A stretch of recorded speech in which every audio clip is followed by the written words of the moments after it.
What is up, RC enthusiasts? Check that out. I got this thing drifting. Cost me nothing actually, just the truck and a little bit of something, and you have a little drift car ready for you. So this video is just a short video I just wanted to make just for a little setup of this guy. Now it's not perfect, obviously. I need to do a little bit more tuning with weight balance and everything, but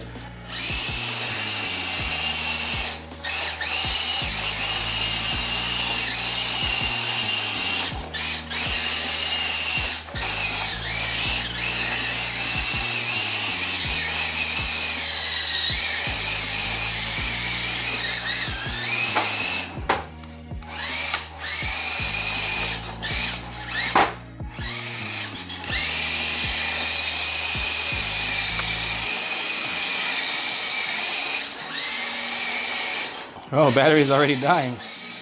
Played a little too much before I started recording.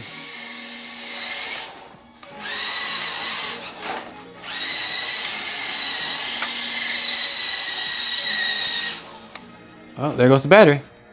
Well, that's good anyway. I just wanted to show you guys a little demo that it can drift around and stuff. It's still not perfect. I still can't get it to really drift on command that much. I mean, I can flick it around, but to get it around the corner perfectly, still can't dial that in that well. But I can start going figure eights and around stuff with it. So that's a pretty good setup so far. So let me go ahead and take you into this real quick, and let's talk about what I did to make this stock, ready to run version of this truck drift out the box. Seriously. Drift out the box with minor tuning. Let's get to it. Alright, let's check this thing out. What did I do to get this thing to drift so well?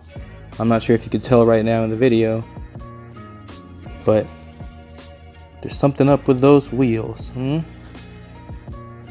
Yes, if you didn't guess by now, I wrapped electric tape on the wheels. Just 2 wraps around all 4 wheels, and that was enough to get it slippery enough and grippy enough, you know, enough slip and grip for it to run on like a vinyl flooring like you saw me running it on right there.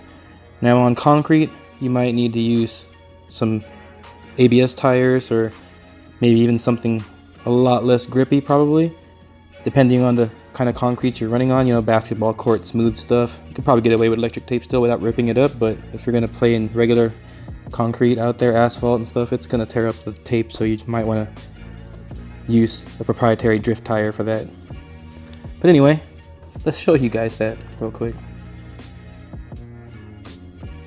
Here you go. As you can tell right there, it's just tape, electric tape over the wheels, 2 rounds.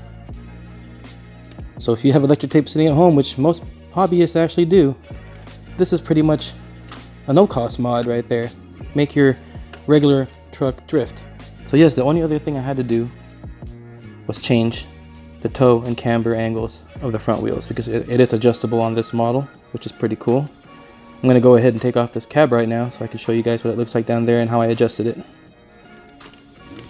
Alright, I'm not sure if you can tell right there, but how the tires look. It's probably not that obvious on camera, but what I did right here was I towed these out, or I towed them out and I cambered them in, like so. So if you look at the truck, which I know it's not going to show it that well, the wheels kind of have a lean like this on both sides. Very, very slightly, but it's there, and it's much more noticeable in person. You can tell right here, that's where you're going to do your adjustment for your camber, and then back here where the steering link is at, you can adjust that for your toe in and toe out. So what I did was I towed the car out. What that does is it faces these wheels like this, kind of away from each other, and what that does is when you're turning while you're drifting, it gives this wheel more steering angle, so you have more control while on the slide. versus having to spin out all the time and stuff. So that's what that does for you. And the camber, having it inwards like so, or having a negative camber like this, what that does is it reduces the contact patch a little bit to one side or the other as you're drifting, and the side that has more weight to it, it'll lean to that side obviously, and it'll give it more contact patch on that side as it's leaning versus having to fold the tire in this way and only hit on this side. So you'll have more contact patch, more turning stability, and more authority for steering, for sure. So yeah, that's pretty much all I did. That right there, as you can tell even with the motor back there, that is a completely stock, ready to run WPL D12. Electric tape 2 rounds around each tire, and change the camber in tow, and you're good to go. That actually worked. That's hilarious. Well guys, there you go. I don't want to make this video any longer. This is just a short teaser video to show you that you can get this thing to drift really easily, and with more tuning, more weight in the back possibly, and better drift tires, you get this thing to go in circles like a regular 10 scale 2-wheel drive drift car. It's possible, I believe, especially where I've got it with very little modifications. I'm pretty sure we can get this thing to drift around, and it'll be cool to see a couple of these drifting around together, wouldn't it? I think it'd be sick. Well, alright guys, that's it for today. Just a little teaser for you guys. Hopefully you enjoy that, and people that get these in the mail can go ahead and put some tape and change your angles right here with your adjustable tie rod ends, and you're good to go with a little bit of drifting. Get sideways, have some fun, so that way you're just not spinning out around everywhere. You know, you're actually getting good drifts in there. Alright guys, thanks for watching. Hope you enjoyed that, and hope that helps people get into a little bit of drifting with their D12s. Now go out there, have some fun, and always be safe and run that RC.